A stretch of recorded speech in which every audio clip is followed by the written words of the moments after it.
They called him Scrap Man, Ragged Ghost, and sometimes the Walking Junkyard, because Amir wore the same faded brown jacket every day, carried a grease-stained backpack everywhere, and always smelled faintly of engine oil and hope, two things most people in this glittering billionaire city did not believe in.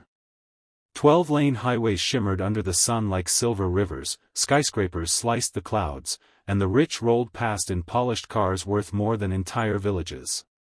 But there he was, walking among them, head down, boots worn thin, beard unkempt, yet eyes sharp, burning with the quiet fire of someone who had seen glory, fallen far from it, and wasn't done yet, not by a long shot. Once, long ago, Amir Khan had been known in the auto world, a prodigy mechanic, a silent engineer, the man industrial giants consulted when their machines whispered problems no one else could hear. But betrayal breaks more than bones, it breaks trust, future, and identity. His former business partners had stolen millions worth of designs from him, kicked him out of his own company, and buried his reputation. With no family left except a little sister in a village school he supported secretly, he found himself wandering city streets, fixing scooters, rickety vans, generators, and broken hopes just to survive. People mistook struggle for weakness, silence for failure, humility for defeat. Amir let them. Because when destiny shakes you like a tree in a storm, sometimes silence is your only armor. This morning, he stood outside the giant glass towers of Falcon Motors, the largest luxury truck dealership in the region, staring not at the building but at a billboard on the wall, a shining fleet of Mercedes Actros trucks, 5 of them lined up like armored beasts ready for war, captioned "Power for those who are born to lead." Amir whispered under his breath, "One day," but something inside him changed. That whisper didn't feel like a dream anymore. It felt like a promise. He tightened the torn strap on his bag and walked inside. The dealership floor gleamed like a palace hall, white marble floors reflecting chandeliers and trucks like silver giants. Salesmen in crisp suits moved like well-trained birds, smiling only when money walked close. When Amir entered, they laughed instantly. His clothes? Torn. His shoes? Ruined. His face? Sunburned. His confidence? Solid as steel. "Excuse me," he said at the front desk. The receptionist blinked dramatically, adjusted her designer glasses, and said, "Service entrance is behind the building." A couple of young salesmen snickered from across the hall. Maybe he came to ask for scrap tires. Or maybe to wash trucks. Laughter echoed like tiny knives, but Amir didn't flinch. "I'm here to speak to the sales director," he said calmly. The receptionist nearly choked. "For what purpose?" "I want to buy trucks," Amir answered with the tone of a man who was not asking permission to dream. Behind him, more muffled laughter. "Sir." She smirked, "These are Mercedes long-haul trucks, not second-hand rickshaws." Amir simply pointed to the giant golden sign that said "Customer First, Respect for All." "Your policy says you must entertain all customers." Something in his voice made her hesitate. Reluctantly, she called the director. A minute later, footsteps approached, polished shoes, expensive cologne, a perfectly tailored navy suit. This was Arman Siddiqui, sales director, ego wrapped in silk tie. "What seems to be the matter?" he asked, already annoyed.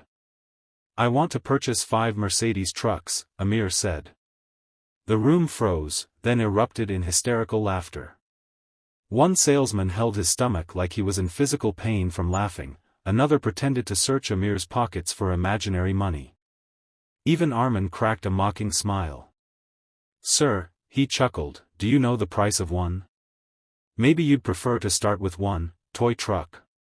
Before Amir could answer, a soft voice interrupted. Sarah, a junior sales intern standing nearby, frowned at her colleagues. "Let him speak," she whispered, but no one heard her. Arman leaned closer to Amir like a king addressing a street beggar. "Do you have bank statements? Proof of funds? Anyone who can vouch for you?" Amir looked him in the eye. "No. But I will have them soon. More laughter. Security. Armand snapped his fingers. A guard approached. Escort this man out before he steals a brochure. Amir picked up a brochure anyway, not to steal, but to remind himself what he was fighting for, and walked out calmly as laughter echoed behind him like a storm of arrogance. Outside, the sun felt hotter, but his resolve burned hotter still. He walked down the road, people brushing past him like he didn't exist. But one person did stop, Sarah, the intern. Breath slightly out of rhythm from chasing him. "Sir, wait." Amir turned. She offered him a water bottle. "You didn't deserve that." He nodded, silent. Do you really plan to buy 5 trucks? He looked at the dealership behind her. "No," he finally replied. Her eyes widened. "I plan to buy 30 someday." And he walked away, leaving her stunned. That night, Amir slept in his tiny rented room above a noisy mechanic workshop, eating bread and tea. He stared at the ceiling as the city lights flickered through the dusty window. His phone buzzed, a video call from his little sister, Sana, wearing her school uniform, face bright as the sun. "Bye, did you eat? Are you okay?" He smiled softly. "I'm fine. Study well. Your future is my fuel." "You look tired," she whispered. "Winners get tired," he said, "but they don't stop."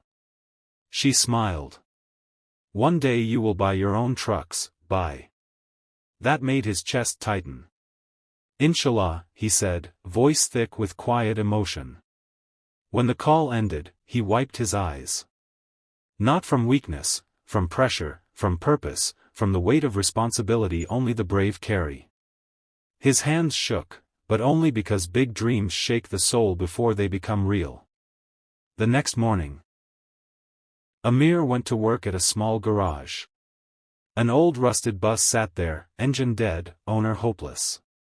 "It's useless," workers whispered. "No one can fix it." Amir rolled up his sleeves. "Watch." 12 hours later, engine roared alive like a lion reborn. The bus owner cried. He paid Amir more than expected. Word spread. By evening, Amir repaired 2 more engines, booked more work, and received a mysterious message on WhatsApp from an unknown number. "I saw what they did to you today. Come to the old port tomorrow at 8 a.m. Opportunity waits for lions, not beggars." No name. No details. Just destiny knocking. He didn't know this message would change his life.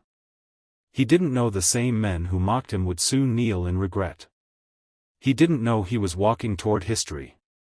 But one thing was certain, this ragged man, covered in dust and sweat, was about to rise.